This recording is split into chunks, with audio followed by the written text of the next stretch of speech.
الحمد لله نحمده ونستعينه ونستغفره ونؤمن به ونتوكل عليه ونعوذ بالله من شرور أنفسنا ومن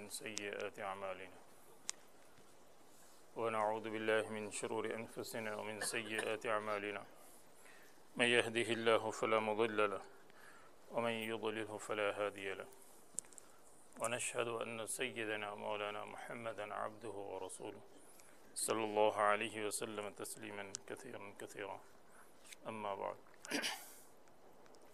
اعوذ باللہ من الشیطان الرجیم بسم اللہ الرحمن الرحیم من عمل صالحا من ذکر او انثى وهو مؤمن فلنحيينه حياة طیبة ولنجزینهم اجرهم بأحسن ما كانوا يعملون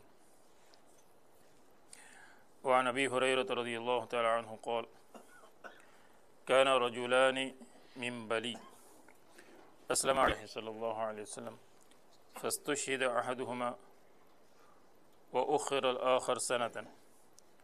قال طلحة بن عبد الله رضي الله تعالى عنه فرأيت المؤخر منهما أدخل الجنة قبل الشهيد فتعجبت لذلك فأصبحت فذكرت ذلك للنبي صلى الله عليه وسلم فقال رسول الله صلى الله عليه وسلم أليس قد سام بعده رمضان وصلى 6000 ركعة وكذا وكذا ركعات سنة فلما بينهما أبيض مما بين السماء والأرض أو كما قال عليه الصلاة والسلام. بزرگان محترم عزیز دوستو،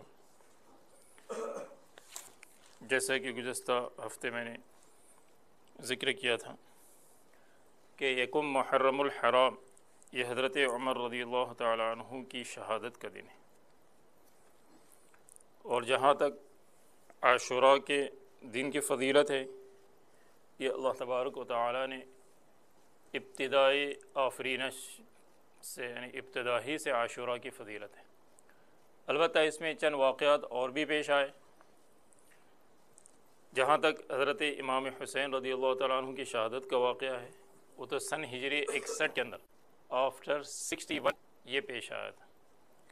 بہرحال یہ تاریخی اور لمبا واقعہ ہے، تفصیل کے اندر اس وقت جانا نہیں ہے، لیکن اس میں سے ایک پوائنٹ کا اور ایک اہم نقطے کا ذکر کرنا میں مناسب سمجھتا ہوں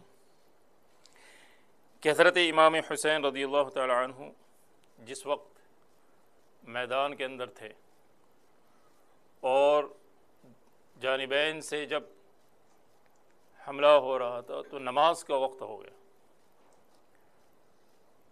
تو حضرت امام حسین رضی اللہ تعالیٰ عنہ نے نماز پڑھنے کی مہلت مانگی، اور نماز پڑھی آپ نے، ظہر بھی پڑھی، عصر بھی پڑھی. تو آپ دیکھ رہے ہیں کہ عین میدان جنگ کے اندر بھی نماز نہیں چھوڑی جا رہی، بلکہ قرآن کریم کے اندر اس کے احکامات ہیں، اور محدثین نے مستقل ابواب قائم کی ہے صلاۃ الخوف کے. صلاۃ الخوف کس کو کہتے ہیں؟ کہ دشمن جو ہے وہ مسلمانوں پر حملہ آور ہو رہا ہو اور اس کے مقابلے کرنے والے میدان میں ہو، اور نماز کا وقت آ جائے اور ایک امام کے پیچھے نماز پڑھنا چاہیے.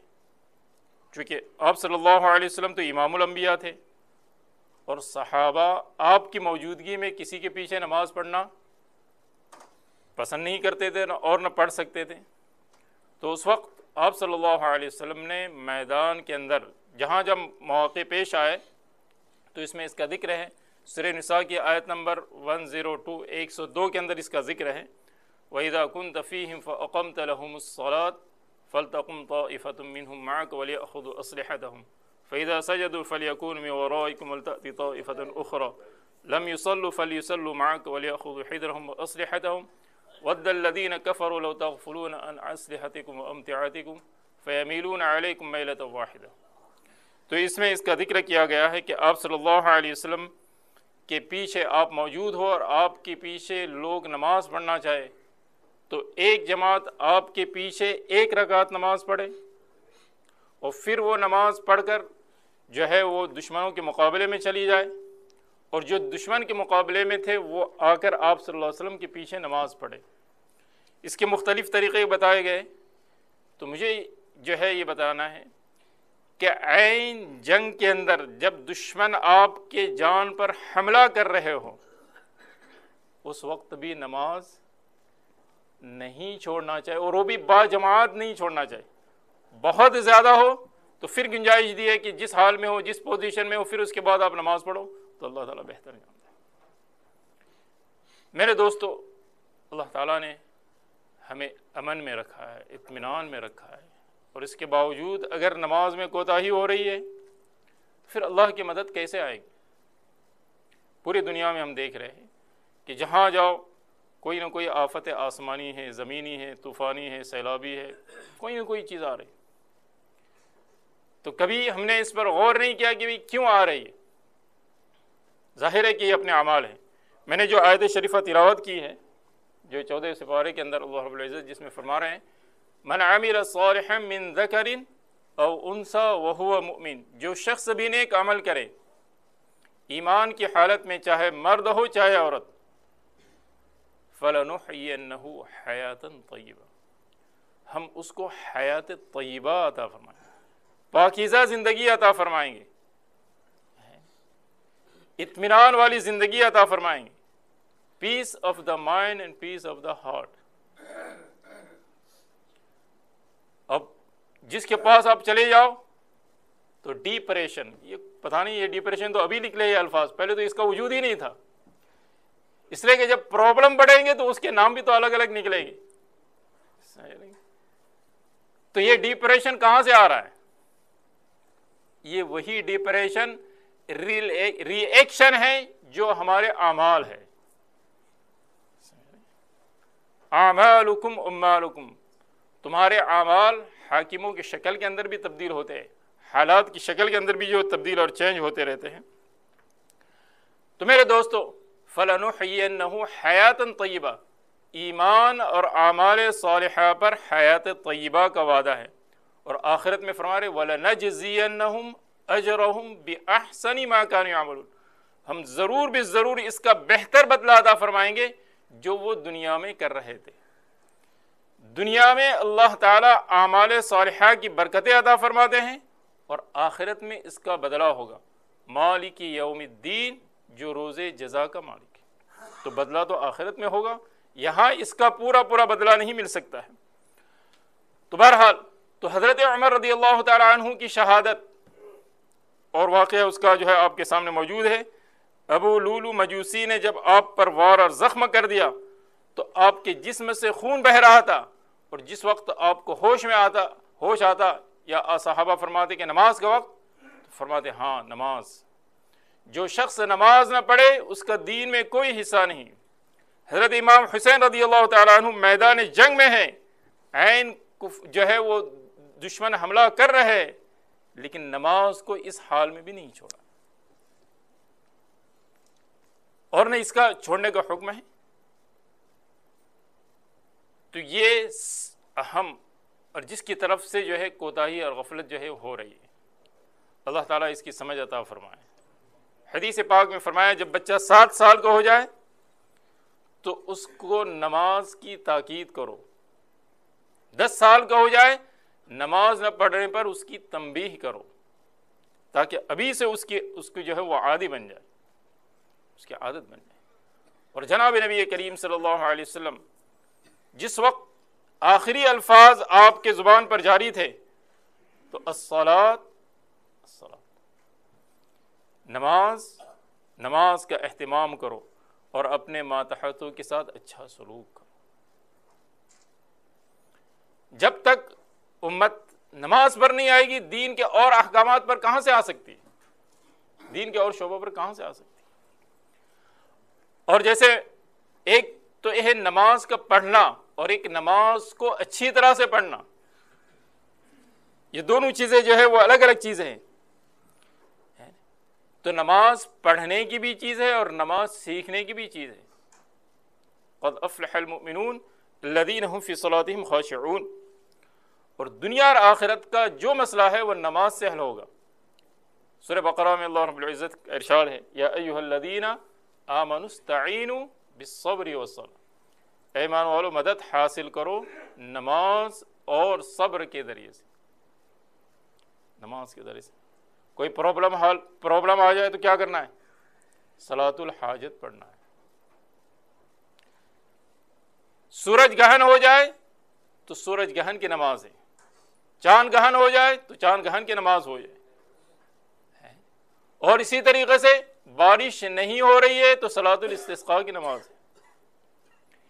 یعنی ہر موقع پر آپ صلی اللہ علیہ وسلم نے نماز پڑھنے کا حکم دیا. اور یہ مشہور حدیث ہے کہ آپ صلی اللہ علیہ وسلم کو جب کوئی اہم معاملہ اور اہم چیز پیش آ جاتی تو آپ نماز کی طرف جو ہے وہ جلدی کرتے، اور صحابہ کا بھی عام معاملہ. لیکن ہم سب جانتے ہیں کہ اگر کوئی پرابلم آتا ہے تو سب سے پہلے نماز ہی کو ہم چھوڑتے ہیں. تو پرابلم حل ہوگا یا بڑھے گا؟ ایک صحابی ہے، اللہ کے نبی صلی اللہ علیہ وسلم کی خدمت کر رہے ہیں. تو ایک مرتبہ آپ صلی اللہ علیہ وسلم نے خوش ہو کر فرمایا اس صحابی سے، ان کا نام ہے حضرت ربیعہ، فرمایا مانگو، کیا مانگتے ہو؟ تو صحابہ ہی تھے. تو فرمایا یہ تو اچھا موقع ہے. تو انہوں نے فرمایا اے اللہ کے نبی صلی اللہ علیہ وسلم، میں جنت کے اندر آپ کی رفاقت چاہتا ہوں. جیسے میں ابھی یہاں آپ کے ساتھ ہوں، میں جنت میں بھی آپ کے ساتھ. تو آپ صلی اللہ علیہ وسلم فرمایا اعنی، کہ میری مدد کرو سجدوں کی کثرت کے ذریعے سے. یعنی کہ نماز کا اہتمام کرو تو اس کی برکت سے تم میرے ساتھ جنت کے اندر بھی رہو گے. ایک صحابی ہے حضرت ابو طلحہ انصاری رضی اللہ تعالیٰ عنہ، یہ بڑے باغات کے مالک تھے. تو ایک مرتبہ نماز پڑھ رہے تھے باغ کے اندر، اور دوران نماز جو ہے باغ کے اندر ایک پرندہ، ایک چڑیا جو ہے اڑنے لگی. اب نماز کے اندر اس چڑیا کی طرف دھیان چلا گیا. آج تو ہماری موبائلوں نے نماز کا بیڑا غرق کر دیا ہے نا. اور ویسے بھی ہماری نماز کیا ہے؟ Up and down, touch the ground, turn around, go to town, بس اٹھک بیٹھک والی ہو رہی ہے. حضرت شیخ رحمۃ اللہ علیہ نے لکھا ہے کہ بعض مرتبہ آدمی 60 سال 60 ایئرز نماز پڑھتا ہے، لیکن ایک نماز بھی اس کی قبول نہیں ہوتی. ایک ہے نماز کا صحیح ہونا اور ایک ہے نماز کا قبول ہونا. دس ڈفرنٹ، کہ کبھی رکوع ٹھیک کیا تو سجدہ ٹھیک نہیں کیا، کبھی سجدہ ٹھیک کیا تو رکوع ٹھیک نہیں کیا. یعنی نماز سے بھی اہم کوئی چیز ہے کہ ہم اس کے لیے فارغ ہو کر آتے اس کو بھی ٹھیک نہیں کریں. رکوع ٹھیک نہیں ہو رہا، سجدہ ٹھیک نہیں. تو بہرحال اب نماز کے اندر دھیان چلا گیا. تھوڑی دیر کے بعد پھر جب غور کیا تو پتہ نہیں چلا کہ کتنی رکعتیں ہو گئی. نماز میں سہو ہو گیا، اور سہو کے جو ہے وہ مسائل ہے اپنی جگہ پر. تو اب صلی اللہ علیہ وسلم کی خدمت میں حاضر ہوئے اور فرمایا اللہ کے نبی صلی اللہ علیہ وسلم، اس باغ کی وجہ سے میرا نماز کے اندر دھیان ہٹ گیا، میں اس باغ کو راہ خدا میں وقف کر رہا ہوں. حضرت سلیمان علیہ السلام کا واقعہ قرآن کریم کے اندر اللہ رب العزت نے ذکر کیا. حضرت سلیمان علیہ السلام کی طرح کسی کو کنگڈم ملا نہیں اور نہ ملے گا. نبی ہے اور اس کے ساتھ ساتھ حاکم بھی ہے، حکومت بھی ملی. ایسا نہیں کہ اللہ والوں کو نہیں ملی، بلکہ ایسی حکومت نہ آج تک کسی کو ملی نہ آئندہ کسی کو ملے گی. تو کیا ہو گیا؟ گھوڑوں کو سلیکٹ کر رہے تھے، ہارسز کو، کہ اچھا سے اچھا، عمدہ سے عمدہ جو ہے اس کو راہ خدا کے اندر جو ہے وہ لے جایا جائے. اس میں اتنے مشغول ہو گئے کہ عصر کی نماز کا وقت نکل گیا. تو مشغولی، من نسیہا او نام عنہا، حدیث پاک کے اندر دو چیزیں ذکر کی گئی، یا تو آدمی بھول جائے یا آدمی سو جائے. جب وہ اٹھ جائے تو نماز پڑھ لے، اور جب اسے یاد آ جائے تو نماز پڑھ لے. تو تھوڑی دیر کے بعد حضرت سلیمان علیہ السلام کو خیال ہو کہ عصر کا وقت چلا جا رہا ہے.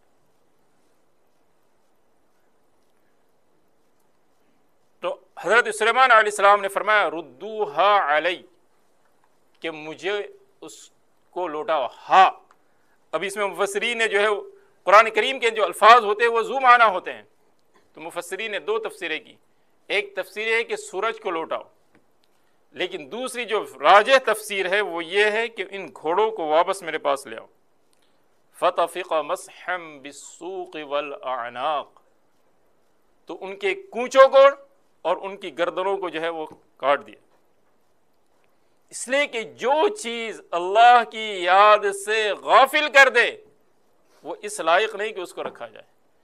چیز تا دنیا از خدا غافل بدن، مولانا روم رحمۃ اللہ علیہ فرما رہے ہیں دنیا کس کو کہتے ہیں؟ جو چیز اللہ کی یاد سے تمہیں غافل کر دے اس کا نام دنیا ہے. فتفق مسحا بالسوق والاعناق، تو اس گھوڑوں کو ہی ختم کر دیا. تو یہ چیزیں میرے دوستوں، ہم جو ہے وہ دنیا کو قربان نہیں کرتے لیکن دین کو قربان کرے گی. پھر جو ہمارا حال ہونا ہے اور جو دنیا کے اندر ہم حال دیکھ رہے ہیں وہ تو لازمی اور یقینی ہے. ایک اور صحابی ہے حضرت عثمان رضی اللہ تعالیٰ عنہ کے زمانے کے اندر، وہ اسی طریقے سے نماز پڑھ رہے تھے اور اسی دوران جو ہے یہ واقعہ اسی قسم کا پیش آیا باغ والا.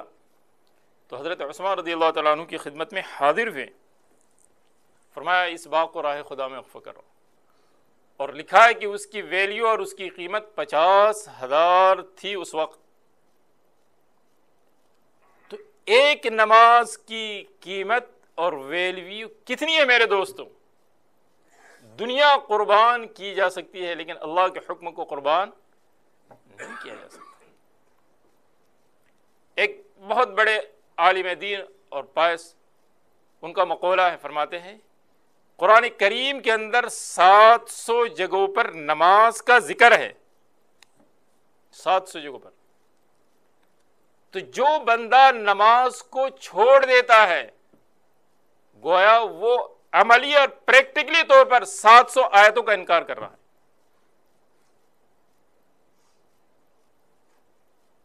اندازہ ہوگا میرے دوست. تو نماز کتنی اہم چیز ہے کہ عین میدان جنگ کے اندر ہو تب بھی نماز کو چھوڑا نہیں جائے. اس کے لیے میرے دوستوں ایک تو نماز پڑھنا ہے اور ایک نماز کو اچھی طرح سے پڑھنا ہے. نماز کے اندر جو ہے وہ جو ہے خشوع کو پیدا کرنا ہے. کوشش کرے اگر ہم بگننگ کریں، ابتدا کریں اور وہاں تک ہم نہ بھی پہنچے تو اللہ تعالیٰ اس کا اجر ثواب ہمیں عطا فرمائیں گے. تو نماز کے اندر جو ہے وہ 5 باتیں پیدا کرنا ہے، لیکن یہ کہ اس کو میں بعد میں ذکر کروں گا. جو حدیث میں نے آپ کے سامنے اس وقت پڑھی ہے اور انشاءاللہ امید ہے کہ آج کے خطبے میں بھی ہم پڑھی جائیں گے، اس کو میں عرض کر دوں. یہ روایت جو ہے امام احمد رحمۃ اللہ علیہ نے بھی نقل کی ہے اور غالباً امام مالک نے بھی اس جو ہے روایت کا نقل کیا ہے. حضرت ابو ہریرہ رضی اللہ تعالیٰ عنہ راوی ہے، فرماتے ہیں کہ ایک قبیلے کے 2 شخص ایک ہی ساتھ اسلام میں داخل ہو گئے اور اتفاق ایسا ہو گیا کہ ان 2 صحابی میں سے ایک صحابی جو ہے وہ راہ خدا کے اندر شہید ہو گئے اور دوسرے کا انتقال 1 سال کے بعد ہو گیا. تو ایک شہید ہو رہے ہیں اور ایک جو ہے اپنی موت 1 سال کے بعد ان کی وفات ہو رہی ہے. تو فرمارے طلحہ ابن عبداللہ رضی اللہ تعالیٰ عنہ فرماتے ہیں کہ میں نے ان میں جو مؤخر جو ہے وہ ساتھی تھے ان کو میں نے دیکھا کہ وہ جنت کے اندر اس سے پہلے داخل ہوئے، شہید سے پہلے. میں نے اس پر تعجب کیا اور میں نے آپ صلی اللہ علیہ وسلم کے سامنے اس کا ذکر کیا. تو آپ صلی اللہ علیہ وسلم نے فرمایا الیس قد صام بعدہ رمضان، کہ وہ شخص جو بعد میں جن کا انتقال ہوا انہوں نے 1 سال کے روزے بھی رکھے اور 1 سال کی 6000 رکعتیں ہو گئی تقریباً. تو اب بتاؤ، تو جو صحابی 1 سال کے بعد انتقال ہو گئے تو ان کی اتنی نمازیں زیادہ بڑھ گئی، اتنی رکعتیں ان کی زیادہ بڑھ گئی. تو ظاہر ہے کہ جب ان کے اعمال، ان کی نماز بڑھ گئی تو اسی اعتبار سے ان کے لیے جو ہے وہ فیصلہ بھی ہوگا. یہ حدیث جو ہے مسند احمد کے اندر اور دوسرے حدیث کی کتابوں کے اندر موجود ہے۔ تو اس روایت سے بھی جو ہے ہمیں یہ بات معلوم ہو رہی ہے کہ نماز کی پابندی یا نماز کے اہتمام سے جنت کے اندر بھی جو ہے وہ درجات بلند ہوتے ہیں۔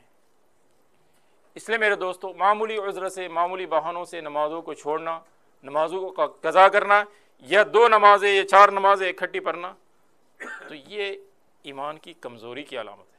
اللہ کا منادی کہتا ہے حی علی الصلاۃ، آ نماز کی طرف۔ اور ہم کیا چاہتے ہیں؟ Every one we are need to success, ہم چاہتے ہیں کہ ہم کامیاب ہو جائے۔ تو اس کے بعد فوراً مؤذن کہتا ہے، اللہ کا منادی، حی علی الفلاح، اس میں تیری کامیابی ہے، آ اس کامیابی کی طرف۔ بتاؤ کامیابی کس میں رکھی ہے؟ اللہ نے ایمان اور اعمال اور نماز کے اندر رکھی۔ تو میرے دوستو، اگر ہم چاہتے ہیں کہ کامیابی، تو اللہ کی منادی۔ اور فجر کے اندر، فجر کی اذان میں ایک جملہ اور بڑھا دیا جاتا ہے، الصلاۃ خیر من النوم، نماز بہتر ہے۔ اب تو ونٹر کی راتیں آدمی سو کر تھک جاتا ہے، بسترا بھی بیزار ہوتا ہے، بیٹھ بھی کہ کتنے بندہ سوتا ہے، ذرا اٹھ اللہ کی یاد تو کر۔ علامہ اقبال کہتے ہیں، کس قدر گرا تم پر صبح کی بیداری ہے، کس قدر گرا تم پر صبح کی بیداری ہے، ہم سے کب پیار نیند تمہیں پیاری ہے۔ ٹیکسی والوں سے پوچھو، مائنڈ نہیں کرنا اگر کوئی ٹیکسی والا ہو، رات بھر جو ہے جاگ رہے، اور جس کا صبح کے اندر کام ہو تو دیکھیے 4 بجے جو ہے جانا آسان ہوتا ہے، لیکن اللہ کا منادی کہتا ہے حی علی الصلاۃ، الصلاۃ خیر من النوم، تو اس کے لیے مشکل ہو جائے۔ تو میرے دوستو، اس کا اہتمام کرنا ہے اور نماز کو خشوع والی بنانا ہے، تو اس کے لیے 5 باتیں نماز کے اندر پیدا کرنا ہوگی۔ کلمے والا یقین، اللہ والا دھیان، فضائل والا شوق، مسائل والا علم اور اخلاص والی نیت۔ کلمے والا یقین، کرنے والی ذات اللہ کی۔ اب جب اللہ کا منادی کہے اللہ اکبر، اللہ سب سے بڑا، اب جاب شاپ یہ چیزیں نتھنگ، کوئی چیز نہیں ہے۔ تو کلمے والا یقین ہوگا تو اس کے لیے جاب اور شاپ سے آنا آسان ہو جائے گا۔ اللہ والا دھیان ہو، فضائل والا شوق ہو کہ اس کو یہ پتا چل جائے کہ نماز پر کیا ملتا ہے، ایک قدم پر ایک نیکی جو آپ چل کر آئے، چاہے آپ پیدل آ جاؤ، چاہے گاڑی سے آؤ، جو بھی شکل ہو جائے، اور پھر اس کے علاوہ جو فضیلت ہے نماز کی اس کو مانو، فضائل والا شوق، مسائل والا نماز کس سے درست ہوتی کس سے نہیں، اور اخلاص والی نیت۔ تو یہ 5 باتیں نماز کے اندر پیدا کرنا ہے، کلمے والا یقین، اللہ والا دھیان، فضائل والا شوق، مسائل والا علم اور اخلاص والی نیت۔ تو بہرحال مجھے یہ بتانا تھا کہ حضرت امام حسین رضی اللہ تعالیٰ عنہ کی شہادت کے واقعے کے اندر ہمیں یہ پوائنٹ ملتا ہے کہ عین نماز میدان کے اندر بھی جو ہے نماز نہیں چھوڑی۔ حضرت عمر رضی اللہ تعالیٰ عنہ شہید ہو رہے ہیں اور نماز کا اہتمام ہو رہا ہے۔ اس لیے میرے دوستو، ان واقعات سے جو سبق ہمیں مل رہا ہے ہمیں اس پر عمل کرنا چاہیے۔ وآخر دعوانا الحمد للہ رب العالمین۔